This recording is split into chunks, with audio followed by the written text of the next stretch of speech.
Hello guys! Welcome back to my channel Chinni's corner. So, last 2 వీడియోస్‌లో అయితే నేను sleeves and back design గురించి అయితే పెట్టాను. సో, ఆ వీడియోస్ ఎవరైనా చెకౌట్ చేయకపోతే ఒకసారి చెకౌట్ చేయండి. సో, ఈ వీడియోలో అయితే నేను లోటస్ పెయింటింగ్ ఎలా ఏసాను అన్నది చూపిస్తాను.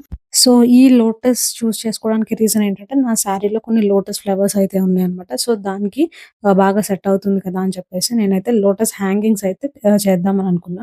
సో, ఫస్ట్ అయితే నేను పింట్రెస్ట్ నుంచి ఒక ఫ్లవర్ అయితే తీసుకొని దాన్ని వేసుకో ఏ4 షీట్స్ మీద వేసుకొని దాన్నయితే కార్బన్ పేపర్ యూజ్ చేసి నేను ట్రేస్ అయితే చేసేసుకున్నా. సో, ఇక్కడ పెన్ యూజ్ చేశాను. ఎందుకంటే నాకు నేను కూర్చున్న యాంగిల్ నుంచి ఈ ట్రేసింగ్ అనేది కనిపించట్లేదని చెప్పేసి. సో, ఇప్పుడైతే ట్రేసింగ్ అయితే అయిపోయాక నేను ఇక్కడ red and white acrylic paints అయితే యూజ్ చేస్తున్నాను. సో, రెడ్ ఎందుకంటే నేను ఆల్రెడీ వైట్ మిక్స్ చేసేటప్పుడు అది కొంచెం లైట్ పింక్ లాగా అవుతుంది. డైరెక్ట్ పింక్ ఏసి చూసాను గానీ నాకంత నచ్చలేదనమాట.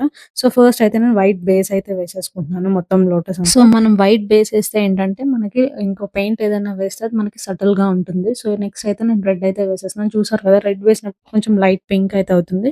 సో, ఈ క్లాత్ మీద నాకు అదే బెస్ట్ అనిపించిందనమాట. సో, నెక్స్ట్ నేను ఇక్కడ అక్రిలిక్ కలర్స్ ఎందుకు యూజ్ చేస్తున్నానంటే ఫ్యాబ్రిక్ కలర్స్ కూడా యూజ్ చేయొచ్చు. సో, నాకైతే ఇక్కడ ఇవే దొరుకుతున్నాయన్నమాట.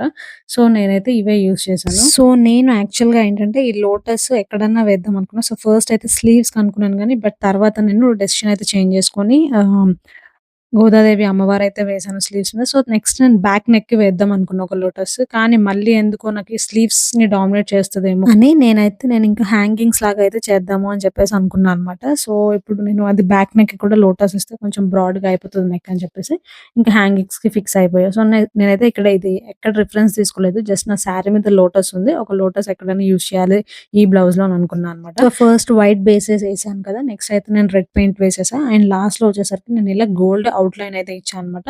సో, జస్ట్ ఒక ఎలిగెంట్ లుక్ కోసము. సో, దాని మీద అయితే మళ్ళీ కొంచెం మగ్గం వర్క్ అయితే వేశాను. సో, అది కూడా చూపిస్తా ఎలా వేశానన్నది. సో, నెక్స్ట్ నేనైతే చైన్ స్టిచ్ ఏసా. మొత్తం అవుట్‌లైనే ఓన్లీ లోపల నేనేమి ఏయలేదు. సో, ఫస్ట్ అయితే అవుట్‌లైన్ నేను చైన్ స్టిచ్ అయితే వేసుకున్నాను. సో, ఇక్కడ నేనైతే ఈ అవుట్‌లైన్ వేసినప్పుడు గోల్డ్ డస్ట్ పౌడర్ యూజ్ చేశాను అక్రిలిక్‌ది. సో, అది మాత్రం యూజ్ చేయకండి. అంటే దానికి మీడియం యూజ్ చేస్తే నాకు గోల్డ్ డస్ట్ పౌడర్ అనేది బావుంటది. సో, నేనైతే నార్మల్ పెయింట్‌నే సజెస్ట్ చేస్తాననమాట గోల్డ్ అవుట్‌లైన్ కోసం. సో, నెక్స్ట్ అయితే చైన్ స్టిచ్ చేసేసాక నేను ఈ కర్దానా బీడ్స్ యూజ్ చేసి మొత్తం అయితే స్టిచ్ చేశాను. సో, ఏవైతే పెటల్స్ ఉన్నాయో అవి. సో, జస్ట్ కొంచెం లుక్ బావుంటుందని చెప్పేసి ఓన్లీ మనం చైన్ స్టిచ్ వేసుకున్నా పర్లేదు. బట్ లుక్ కొంచెం ఎన్హాన్స్ చేయడానికి నేనైతే కర్దానా బీడ్స్ అయితే యూజ్ చేశాను. సో, హ్యాంగింగ్స్ ఎలా ప్రిపేర్ చేశానో నేనైతే నెక్స్ట్ వీడియోలో చూపిస్తాను. అంతవరకు please like, share and subscribe. Thanks for watching.